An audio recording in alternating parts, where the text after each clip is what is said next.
Queridos irmãos e irmãs, neste vídeo falarei sobre a prática do jejum na Igreja Ortodoxa.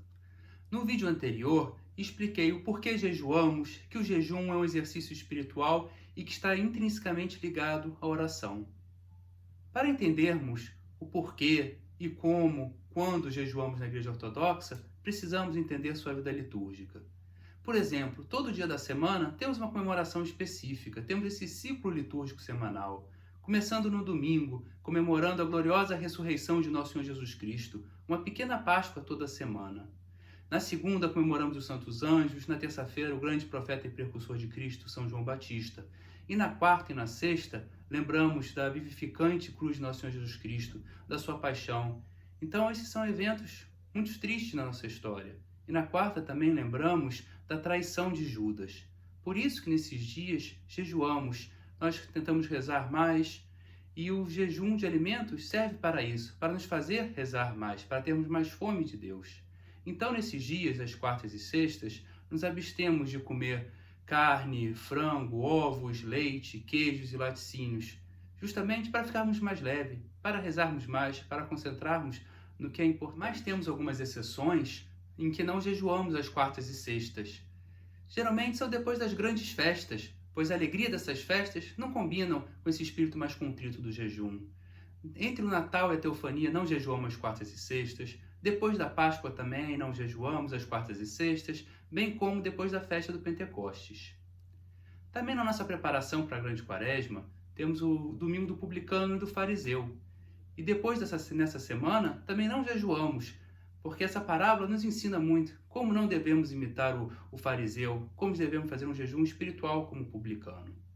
E também depois temos a semana que a gente chama Semana do Queijo, na qual podemos comer sim queijos e laticínios a quarta e sexta também, nos preparando para a Grande Quaresma, porque a Grande Quaresma é o período mais difícil, que temos o jejum mais estrito. Então, a Igreja fazendo essas concessões, nos prepara, nos ensina para fazer um verdadeiro jejum. E temos dias pontuais na Igreja em que jejuamos, como, por exemplo, a festa da decapitação de São João Batista.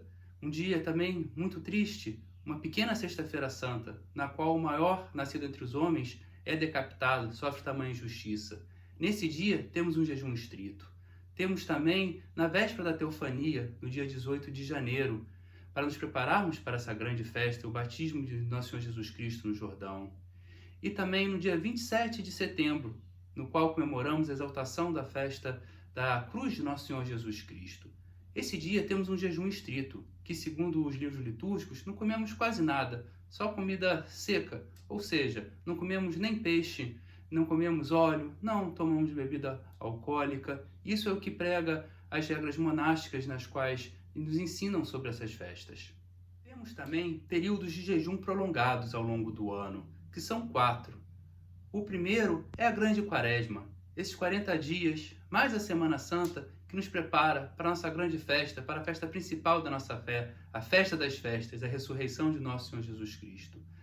Durante esse período, nós rezamos muito mais, temos muito mais serviços litúrgicos, fazemos orações penitenciais, fazemos mais prostrações. Por isso que temos o jejum de alimento, para nos ajudar para essa caminhada, para essa batalha espiritual que é a Grande Quaresma.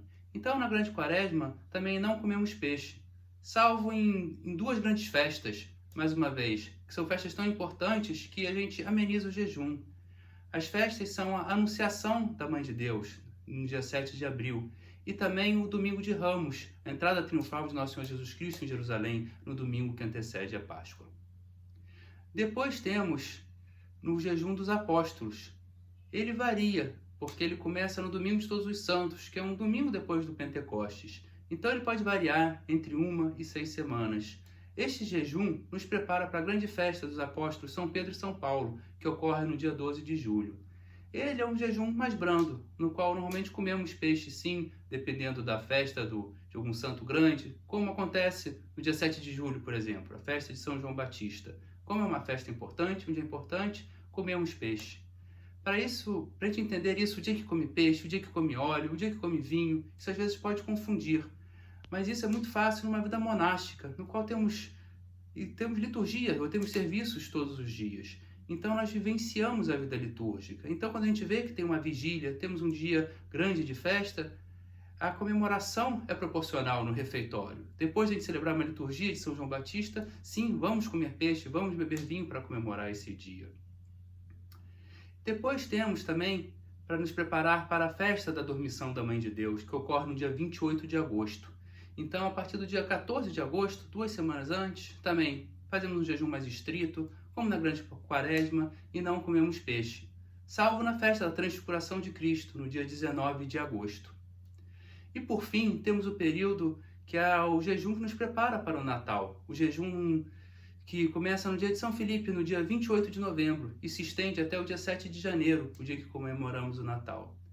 Essas datas que eu falo são no calendário juliano, utilizado pela Igreja Russa, o qual tem essa defasagem de 13 dias com o nosso calendário civil, o qual também são utilizados por algumas igrejas ortodoxas, como na Igreja Antioquina. Então, essas festas são comemoradas 13 dias antes.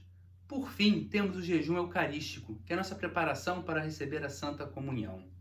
Para tentarmos sermos dignos desse sacramento, lemos orações extensas. Essas orações nos ensinam que nunca seremos dignos, mas pela graça e amor de Deus, nós precisamos desse remédio, desse alimento principal para a nossa alma e para o nosso corpo. Então, para recebermos a Santa Comunhão, nos preparamos também com jejum. Esse jejum eucarístico consiste de desde meia-noite até a hora da comunhão, não comermos e bebermos absolutamente nada. Recapitulando, temos basicamente 4 tipos de jejum na Igreja Ortodoxa. O jejum semanal, de quarta e sexta, os jejuns em dias específicos, que são a véspera da Teofania, no dia 18 de janeiro, a decapitação de São João Batista, dia 11 de setembro, e a exaltação da Vivificante Cruz, dia 27 de setembro. Temos os períodos de jejum extensos, que é a Grande Quaresma, que são 40 dias, mas a Semana Santa antes da Páscoa. Temos o jejum dos Apóstolos, que começa na segunda-feira, após o Domingo de Todos os Santos, e vai até dia 12 de julho, festa de São Pedro e São Paulo, que pode variar mais ou menos entre 1 e 6 semanas. Temos o jejum da Dormição da Mãe de Deus, que é de 14 a 28 de agosto, e o jejum de preparação para o Natal, que vai de 28 de novembro até 7 de janeiro. Também que normalmente no jejum nos abstemos de carne, frango, leite, ovos, queijos, laticínios. E temos jejuns mais estritos também que nos abstemos, além disso, de peixe, óleo e vinho. Essas regras podem parecer muito complicadas, pois elas estão inseridas na vida litúrgica da igreja. E como, infelizmente, não podemos ir todo dia na igreja, não podemos vivenciar isso, fica às vezes complicado. Como eu disse, como sabemos que esse dia vai ter uma vigília para um santo se não temos uma vigília aqui na nossa cidade? E assim podemos comer peixe. Por isso, o jejum é muito importante ser feito sob a orientação de um padre. Pois no direito canônico também há várias exceções para os doentes, para mulheres grávidas, para as crianças pequenas, os quais não precisam fazer o jejum. Então, para que o jejum não seja um obstáculo para vivenciar a sua fé, e sim um reflexo dessa alegria, dessa vida litúrgica, de quando estamos festejando, quando devemos arrepender, precisa-se, sim, da orientação de um padre para guiá-los. Lembrem-se de que o jejum não é um fim em si mesmo, é apenas um meio para fazermos o verdadeiro jejum espiritual, para rezarmos mais, para nos aproximarmos mais de Deus. Devemos tomar muito cuidado para não jejuar igual os fariseus.